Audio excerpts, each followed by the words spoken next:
Welcome to Coast Guard Base Charleston. My name is Lieutenant Michael Allen. I'm the Incident Management Division Chief for Coast Guard Sector Charleston.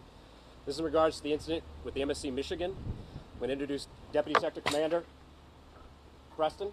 He's going to make some remarks, and then we'll open up for questions. All right, well, good afternoon, everyone. Like Lieutenant Allen said, I'm Commander Randy Preston, U.S. Coast Guard Sector Charleston Deputy Commander. I'll just go over the facts real brief here. So at approximately 12:17 local, the Sector Charleston Command Center received a report from the Charleston Harbor Pilots dispatch of an out-of-control vessel in the Cooper River. The vessel was identified as the MSC Michigan 7, a 997-foot, 74,000 gross ton Liberian flagged container ship that was outbound from North Charleston Container Terminal, headed to Savannah. The pilot on board indicated the vessel lost ability to control the engines, and they were stuck nearly full ahead, with the vessel making between 14 to 17 knots. All Coast Guard station small boats and other government agency partner assets were alerted and began clearing vessel traffic and other traffic from the ship channel. Out of precaution, local law enforcement closed vessel traffic to the Ravenel Bridge, and Fort Moultrie Beach was evacuated in case the vessel had to intentionally ground. The vessel was able to clear the harbor without major incident and is currently anchored approximately 8.5 nautical miles offshore in the vicinity of the number 6 channel entrance buoy. The vessel has been issued a captain of the port order to remain anchored until further notice. A Coast Guard team of vessel examiners and investigators are on their way to the vessel now, as we speak.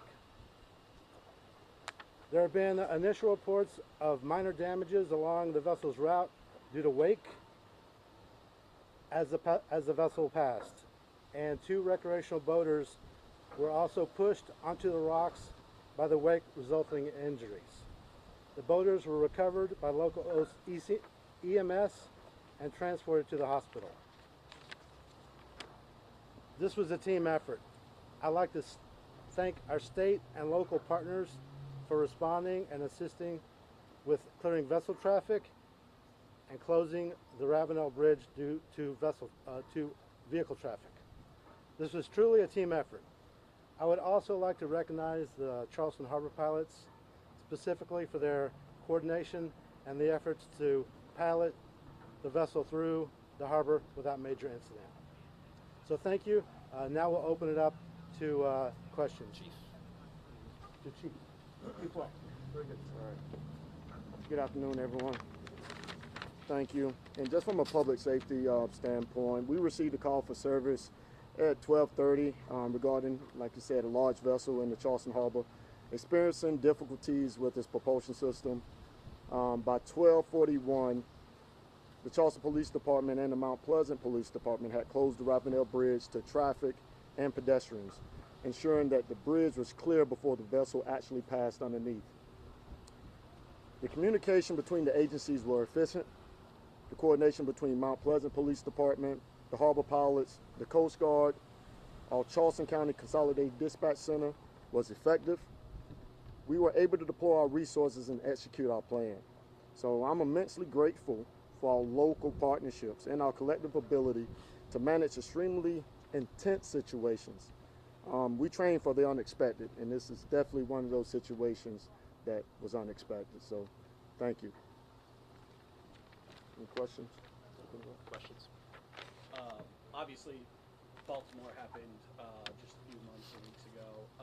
When you say y'all trained for this, after seeing that, is this something that y'all realize could happen here in our port? And has this been trained to stop the traffic, execute a plan in case something like what happened in Maryland happened here? Well, yeah, we train because we may have to stop traffic on the bridge for any situation. So shutting down the bridge is a daily operation. It's part of the op tempo for both police departments. That's for accidents. That's for any critical incident. This just happened to be one of those unexpected situations where we had to act fast. So. How did you go about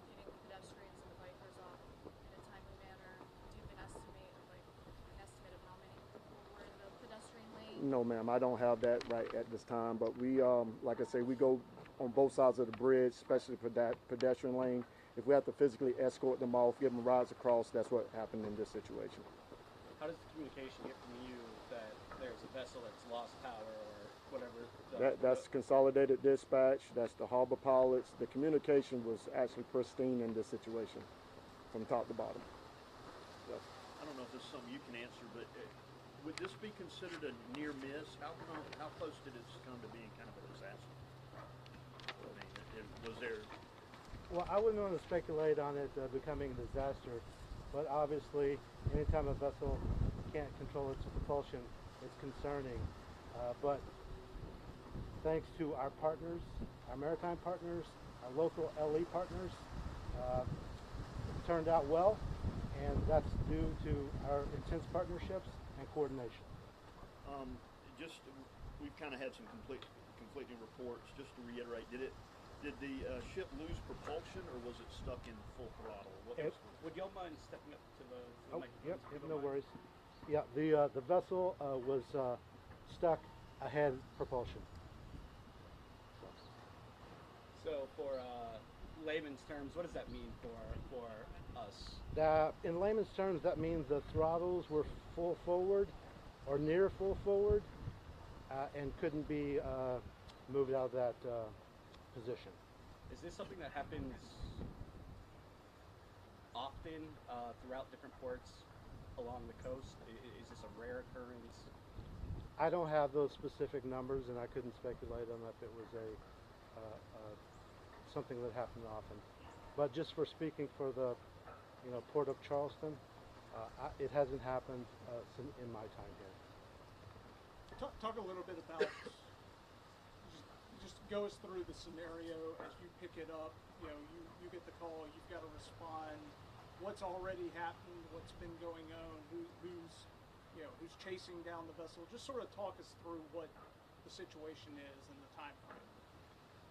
Well, like I said, once we got notified, our sector command center folks immediately started coordinating with our local partners to include launching our own vessels to clear vessel traffic out of the way of the container ship, and also coordination with the local PDs to ensure that traffic on the Ravenel Bridge was stopped, ensuring that the public was safe, the public on the bridge and the public in the maritime environment.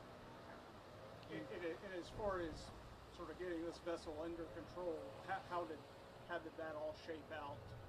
Were you all there when that occurred, or how did that work? Our small boats were on scene.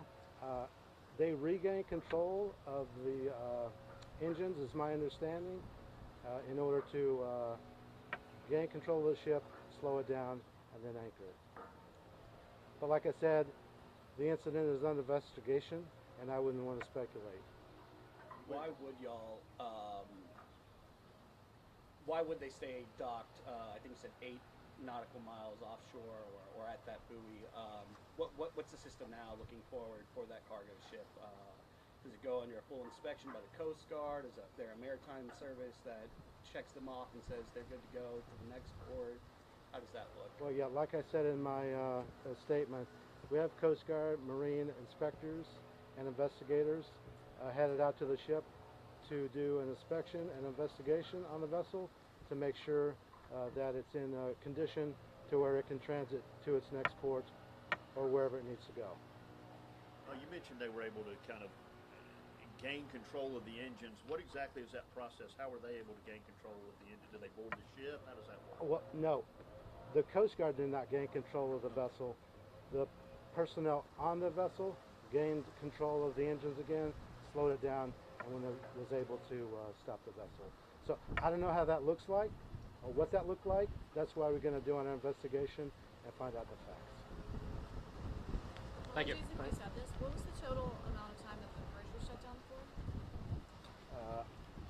I don't have that information with me right now. I don't.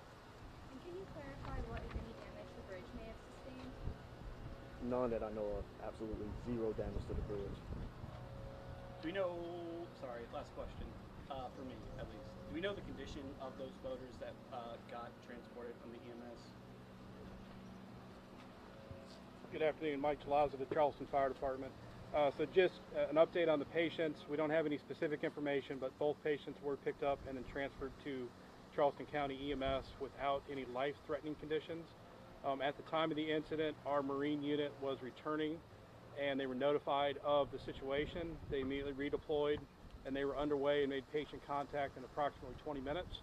We had a paramedic on our boat and were able to secure the patients with the help of the other Marine assets in the area, brought them back to the harbor pilots, and then transferred care to Charleston County EMS. Can you tell us about the situation? You may have already said it, but just were these people that were overboard on ships? What was the extent of their injuries? So our understanding from our Marine vessel was that these folks were dealing with their own boat that was being pushed in and out of the wake, and then they were trying to either prevent damage or anchor the boat when they got caught up in the wake from the vessel. Okay. Do you know if they were thrown overboard? We do not know that right now. That was just the initial information we were provided. What general area was this in? This is near Daniel Island, on the tip of Daniel Island. All right, thank you. Thank you. Thank you.